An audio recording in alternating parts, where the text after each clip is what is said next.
Olá, conversaremos agora sobre o ponto de equilíbrio financeiro. Em conversa anterior, vimos o ponto de equilíbrio contábil. A nossa conversa agora enfatiza o ponto de equilíbrio financeiro. Em outra conversa, discutiremos o ponto de equilíbrio econômico. Nessa nossa conversa, temos dois objetivos: conceituar o ponto de equilíbrio financeiro e calcular esse ponto de equilíbrio financeiro.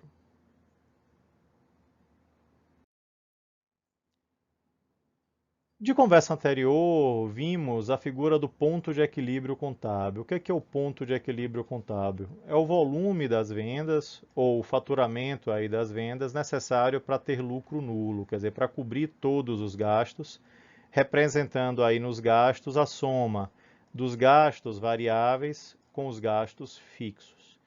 Então, nessa visão do ponto de equilíbrio contábil, enfatizamos o ganho contábil, o lucro ou prejuízo, o resultado contábil, tentando encontrar então qual seria esse valor aí das vendas para um resultado nulo. Esse seria então o conceito. Quando vamos adiante, podemos tentar então entender um outro ponto de equilíbrio que substitui a visão do lucro contábil pelo movimento de caixa. Então, o ponto de equilíbrio financeiro tenta entender exatamente isso, quer dizer, as vendas, sejam elas apresentadas em volume, em quantidade ou em unidades monetárias, em faturamento, para que tenhamos caixa nulo. Então, nesse caso, se a ênfase é entender o caixa, aí vamos ter que entender na relação de gastos, essencialmente os gastos desembolsáveis, quer dizer, os gastos que não incluem aqueles consumos reconhecidos, mas não desembolsáveis, e que costumamos apresentar sob o ponto de vista de depreciação, exaustão ou amortização de ativos.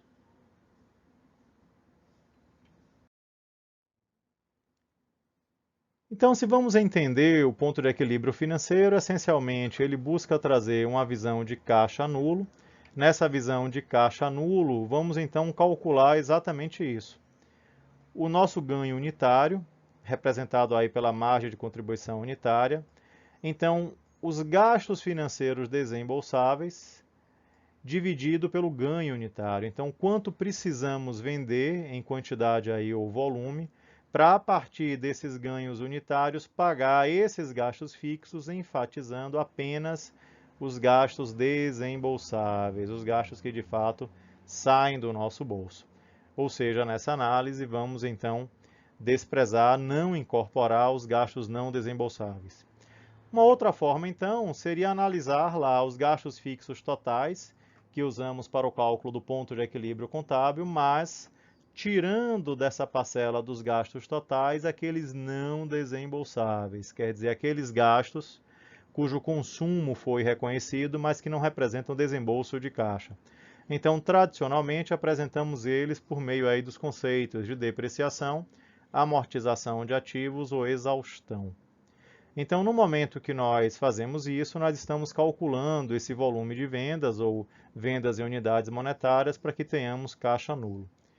E uma vez que eu tenha obtido esse ponto de equilíbrio financeiro em quantidade, ao multiplicar pelo preço, eu posso obter ele em unidades monetárias ou em faturamento. Quer dizer, o ponto de equilíbrio financeiro em quantidade multiplicado pelo preço dá o ponto de equilíbrio financeiro em faturamento em unidades monetárias.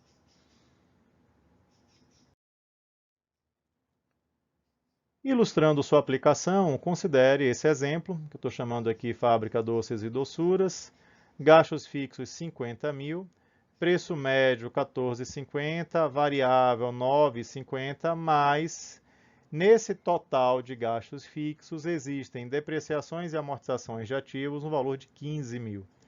Então, que consideração eu vou fazer? Se eu quiser entender os gastos fixos desembolsáveis, quer dizer, aqueles que de fato afetarão caixa, eles vão ser iguais aos gastos fixos totais, 50, extraído aí dos gastos fixos não desembolsáveis no valor de 15.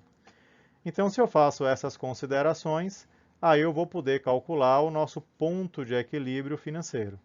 Então, quem vai ser o ponto de equilíbrio financeiro? Gastos fixos totais subtraído aí dos gastos fixos não desembolsáveis, dividido pelo ganho unitário que aprendemos a chamar de margem de contribuição. Então, substituindo as informações do enunciado, chegamos à conclusão que os gastos fixos totais são iguais a 50 mil, os gastos não desembolsáveis são iguais, então, a 15 mil, o preço é igual a 14,50 e o gasto variável unitário é igual a 9,50. Então, chegamos ao resultado de 7.000 unidades. Quer dizer, para eu ter caixa nulo nessa operação, eu precisaria vender 7.000 unidades. Como o preço é de 14,50, se eu quiser apresentar, então, esse ponto de equilíbrio financeiro em faturamento, bastaria multiplicar pelo preço. Então, quando eu faço isso, multiplicando pelo preço, então eu encontro que para ter caixa nulo, essa operação precisaria faturar 101.500.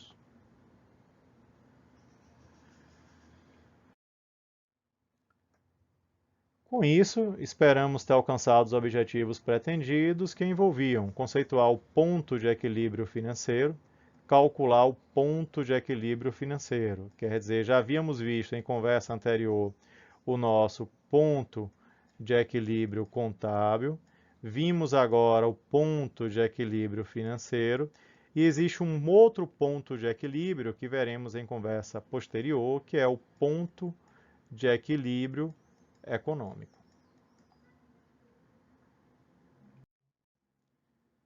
Bons estudos!